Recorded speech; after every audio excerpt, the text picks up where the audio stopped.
Hola, ¿cómo estamos? Esta es la piedra Rosetta.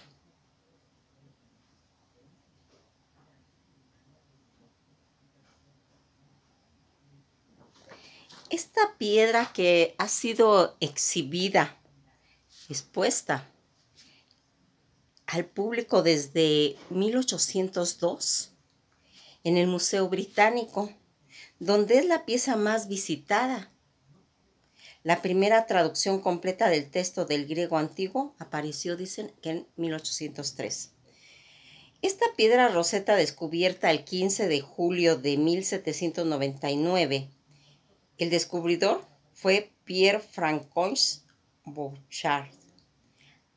La ubicación actual es que está en el Museo de Londres, en el Reino Unido. ¿Cuántos años tiene esta piedra en realidad? Dicen que es una piedra, una gran estela de granodiorita con un decreto realizado en el 196 antes de Cristo. Bajo todo el reinado de Ptolomeo V, como era habitual este tipo de documentos que se hacía en esa época, el texto fue redactado en las tres escrituras oficiales de esa época, que era el jerolífico, el demótico y el griego. Estas tres lenguas en la cual está escrita,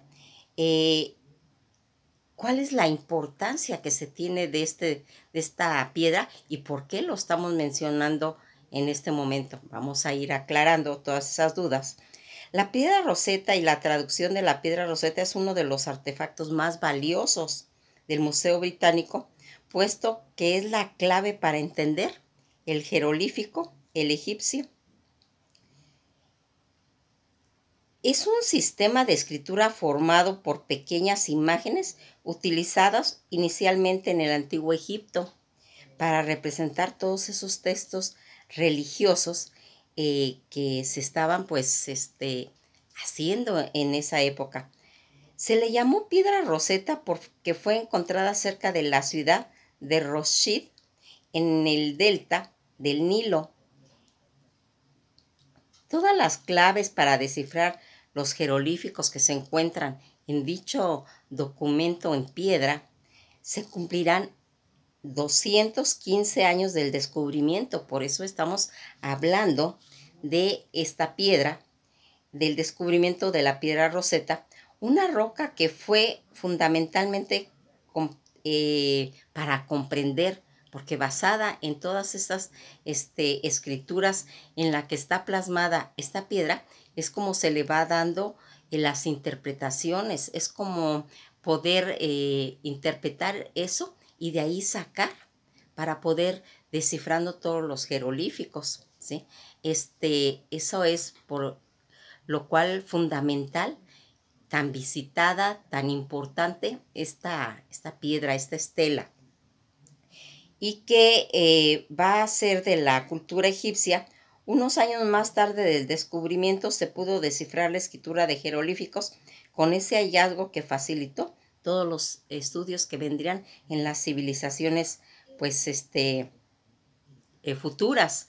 ¿Con qué material se está haciendo esa piedra? ¿Con qué se hizo? Aquí dicen que los descubrimientos que se han hecho, dicen que la civilización egipcia fue la que lo hizo en el periodo de Egipto helenístico y descubierta el 15 de julio de 1799. El descubridor Pierre-François Bouchard está ubicada y resguardada en este museo donde se encuentra actualmente esta piedra para la exhibición.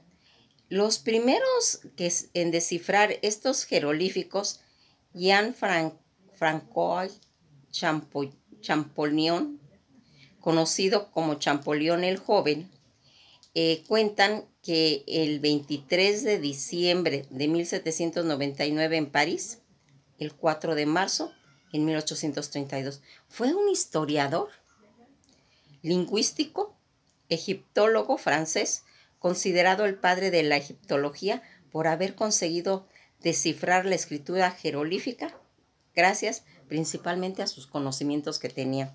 Fíjense en que cuentan que cuando Napoleón es mandado a Egipto, recordarán que hemos comentado que él se lleva 500 personas, pero este destacamento de personas, esta expedición que estaba haciendo, era con la finalidad de ir a luchar, de ir a pelear, y sin embargo él llevó a pintores, a escritores, a historiadores, a dibujantes, llevó todo un destacamento para que pudieran traer las evidencias, porque él sí sabía, gracias a sus conocimientos que tenía Napoleón, que en Egipto había algo que no estaba todavía difundido.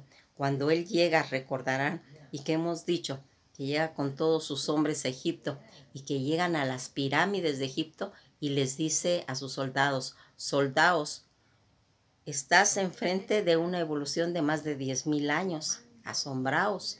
Y todos los soldados pues se quedan impactados de ver la majestuosidad de la pirámide de Egipto, en la que él dice en las leyendas que él se perdió 2 días, se metió adentro de la pirámide y de ahí fue iniciado en todos los misterios que tiene la cultura egipcia. Aquí vamos a ir dándonos cuenta cómo va a entre la gente culta que llevó, donde sacaron muchas fotos, donde extrajeron muchas cosas, pero que después los ingleses, que ellos estaban adueñados de todo Egipto, les quitaron a Napoleón todo, pero se pudo llevar todo lo que había dibujado, donde sus dibujantes dibujaron hasta el último jeroglífico que encontraron, y ahí fue en donde encontraron la piedra Rosetta.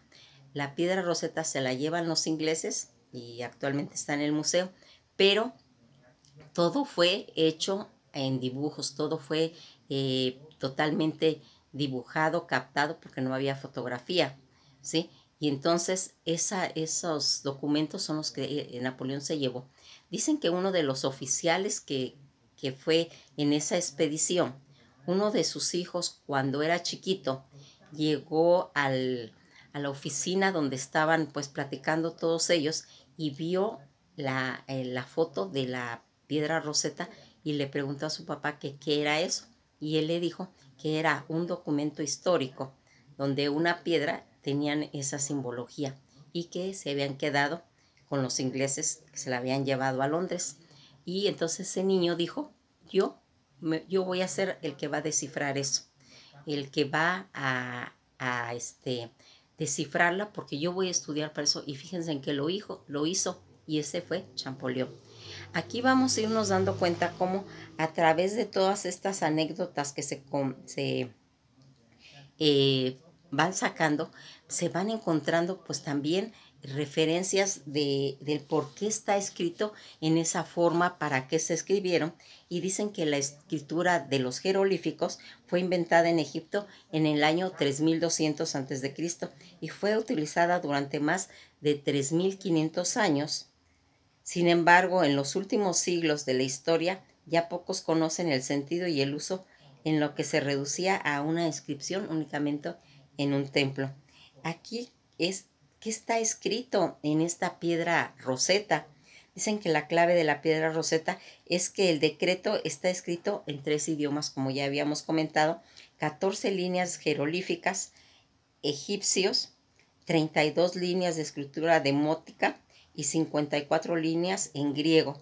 Así está escrita esta piedra tan simbólica para la humanidad, y que va a hacerse. ¿Cómo se puede descifrar todos esos jeroglíficos?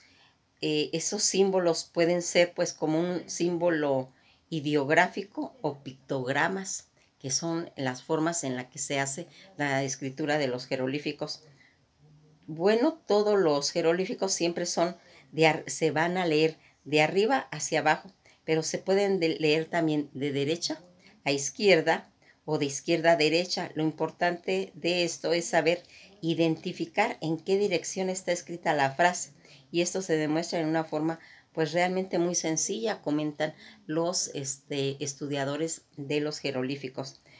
Cuando se descifra estos jeroglíficos en la piedra Rosetta, empiezan a analizar aquellos pergaminos, esos papiros descubiertos en la escritura heráltica, que era como una simplificación de los jeroglíficos, y esto está basado y se lanzó a describir tanto los mensajes de la célebre piedra Rosetta escrita en griego demótico y jeroglífico.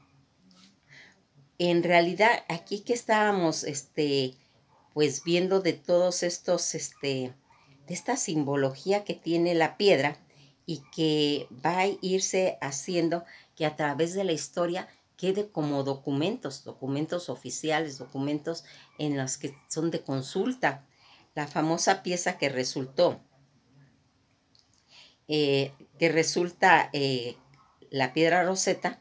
Esta pieza resultó ser un elemento pues clave para descifrar todos los jeroglíficos egipcios, que fue hallado casualmente en el norte de Egipto por parte del destacamento militar francés, que ya quedamos que era el de Napoleón. Toda esta piedra Rosetta, con esas inscripciones en egipcio, demótico y griego antiguo, fue hallada el 15 de julio, que habíamos dicho, de 1799, por parte de ese destacamento militar en la que interviene Napoleón. Aquí vamos a irnos dando cuenta cómo este personaje, que es Champollion,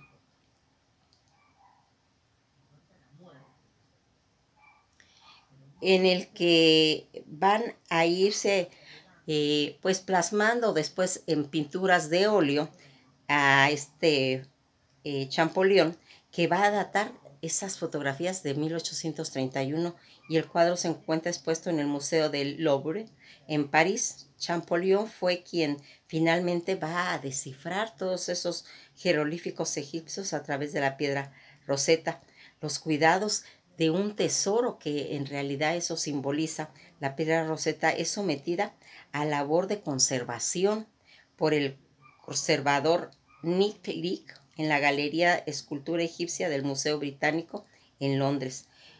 Como nos vamos dando cuenta, todos estos años de estudio que ha llevado esta piedra, una litografía muestra varios expertos inspeccionando la piedra Rosetta durante el segundo Congreso Internacional de Orientalistas que se daba en pues en 1800. Fíjense, aquí este es el cuadro donde esta gente que se dedicaba a descifrar está haciendo esas investigaciones, en el cual vamos viendo que tiene pues toda esa riqueza de aprendizaje, y que fue en 1874 donde se va a desarrollar.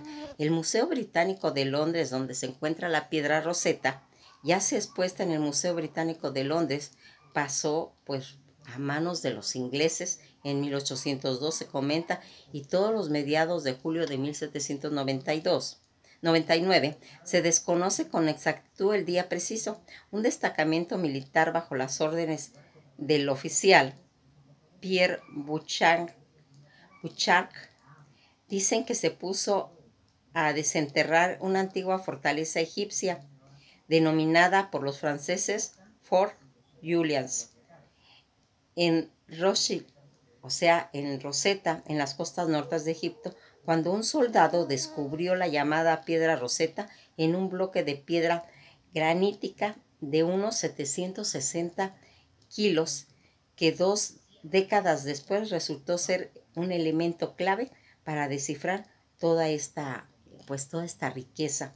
En la cara pulimentada de la piedra, en la que era un fragmento pues de una antigua estela egipcia, aparecen esos 3 tipos de escritura en la parte superior expuesta, por la que vamos a ir viendo cómo está escrita en diferentes 3 idiomas diferentes, y que va a ir formando un lenguaje hablado en el antiguo Egipto desde las épocas helenísticas. Aquí vamos a ir viendo cómo el Instituto de Egiptología en el Cairo, recientemente fundado en 1798, donde todos los estudiosos empezaron a analizar el porqué del significado de esos jeroglíficos egipcios que se habían perdido hacía más de 1000 años. Todos los estudiosos comprobaron que los 13 epígrafes eran en realidad versiones del mismo texto. La estela que contenía un decreto sacerdotal en honor al faraón Ptolomeo V data que en el año 196 a.C. los ingleses se la llevaron como un botín de guerra a Londres tras derrotar en 1801 a las tropas napoleónicas en Egipto, pero fue el francés Jean-François Champollion quien finalmente va a descifrar todos estos jeroglíficos egipcios a través de esta piedra Rosetta, que ya en 1822, hoy en día, es la pieza más visitada en el Museo Británico de Londres. Y por eso estamos festejando los 222 años de ese encuentro con este material tan importante que era. Fíjense en que aquí cabe recordar pues un poquito de la historia de Napoleón, porque cuando él es mandado a Egipto, en realidad tenía esa guerra perdida, pero las autoridades lo consideraban como un militar peligroso y en cierta forma pues lo mandan allá para que él sea vencido, porque esa guerra estaba vencida. Pero sin embargo, la visión, ese pensamiento estratégico del general Napoleón va a hacer que él se les adelante esa cuestión y que en realidad él va a sacar toda esa sabiduría que tenía toda esa información que había en la pirámide, en las pirámides de Egipto. Y cuando es sorprendido por las gentes inglesas, pues es despojado de todo, pero aún así se pudo llevar pequeñas cosas y que va a hacer la grandeza nuevamente, que podríamos decir la volvió a hacer Napoleón. Cuando le den una repasada a la historia de Napoleón, necesariamente van a tener que llegar a la piedra Rosetta. Pues esto es todo, y pues hay que estarnos documentando de todo lo que está aconteciendo en el mundo y por qué es tan cotizada esta pieza, por qué es tan cuidada, ¿sí? Y que a través del mundo va dejando toda esa información para que las nuevas generaciones sepan cómo poder interpretar esa simbología tan apreciada que es la escritura egipcia. Que pasen un buen día, y esto ha sido todo por hoy.